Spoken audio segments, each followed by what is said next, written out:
Northern Ireland. There's to be no Stormont Assembly elections before Christmas. The Northern Ireland Secretary has confirmed. Chris Heaton-Harris, he is the Northern Ireland Secretary, he's going to outline the next steps in Parliament next week. Sinn Féin, quick to describe the delay as an example of classic Tory chaos. And I'm telling you, that's a charge we're going to hear again and again about this government. The devolved government hasn't functioned since February, and the DUP is currently boycotting the formation of the ruling executive in protest against the Northern Ireland Protocol, which is another problem in Rishi Sunak's in-tray. With me in the studio, of course, is the former First Minister of Northern Ireland and GBNews presenter, Dame Arlene Foster. Shall I call you Dame Arlene? Just call me Arlene. Arlene, are you surprised where we are now, the election not going to happen by Christmas? No, I'm not. And I was sitting here last week with Alistair Stewart talking about the election and the fact that it was going to be called. And we had been told on the run-up to last Friday by the Secretary of State in Northern Ireland that he was definitely going to call an election. It was definitely going to happen and all of this. Of course, it hasn't happened. And I'm not entirely surprised because, frankly, an election was not going to solve anything. It would just probably bring more or less the same parties back in the same strength that they are now, albeit there may have been changes around the edges. So what really needs to be done is to deal with the fundamental problem that's causing all of this, which, of course, is the protocol. And we've been told now for nearly 2 years that this is going to be dealt with by our own government, and it hasn't been. It's, as you know, there's a Northern Ireland Protocol Bill in the House of Lords, actually, at the moment, and it's been frustrated there by some of the Lords. But the Secretary of State is saying that if the European Union doesn't come forward in negotiations and try to solve this issue, that they're going to go ahead with the legislation, but it's taking an awfully long time. And what does it effectively mean? The Northern Ireland Protocol, Northern Ireland remains in the single European market. Effectively, Northern Ireland's being treated as effectively as if it's still in the European Union. So when people talk about Brexit being done, Andrew, it's not done for Northern Ireland. We're still within the single market for goods.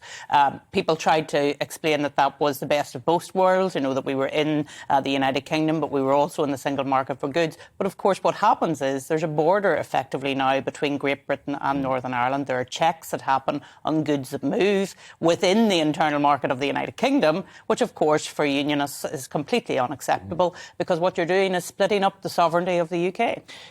And is it right that the checks that are being imposed by the European Union around the Northern Ireland border are far more onerous, far more checks than in other parts of the European Union, in a sense as if we're being punished for Brexit? Well, and that has always been the belief that the Northern Ireland Protocol is basically our medicine for having the temerity to leave the European Union. So the disproportionality of the amount of checks that happen between Great Britain and Northern Ireland is incredible. When you look at the risk, the whole idea behind the Northern Ireland Protocol is to secure the single market of the European Union. In other words, not allow goods into the single market that are shoddy or below standard. There is no risk. There is no risk to the single European market from goods moving from Great Britain into Northern Ireland because, of course, Northern Ireland is a sterling zone, like the rest of the United Kingdom. The Republic of Ireland is a Eurozone, so immediately you would see goods that are marked up in sterling. If they were in the European Union, you would notice that, one would have thought.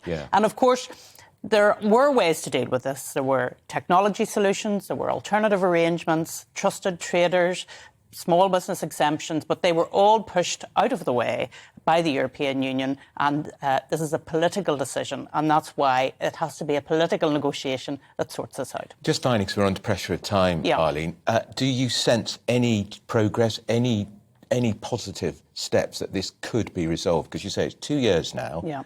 People in Northern Ireland being treated differently to the rest of the United Kingdom. Is there anything in the air? Well, because of the way in which government has been vacillating over the summer and indeed up until now, there hasn't been a focus on dealing with the Northern Ireland Protocol. We had hoped once Rishi Sunak had come in that there would be more of a focus, but as you've said in your previous interview with Mark, there's a lot of other things on the agenda in terms of migrants, in terms of the economy, the bigger picture there. But for us in Northern Ireland, we simply feel it's a citizen issue. If we are citizens of the United Kingdom, then we should be able to access the same goods as the rest of people in the UK. And at the moment, our goods are more expensive and we've less choice, and that's all down to the Northern Ireland Protocol. All right, that's Arlene Foster. Of course, she is a GB News presenter here. She is also a former member of the DUP, and I haven't congratulated congratulated you because you're about to become Baroness Foster. Where's your title? Baroness Foster of where? Well, it hasn't been announced yet, but I'm sure it'll be on GB News very soon. All the best news breaks here.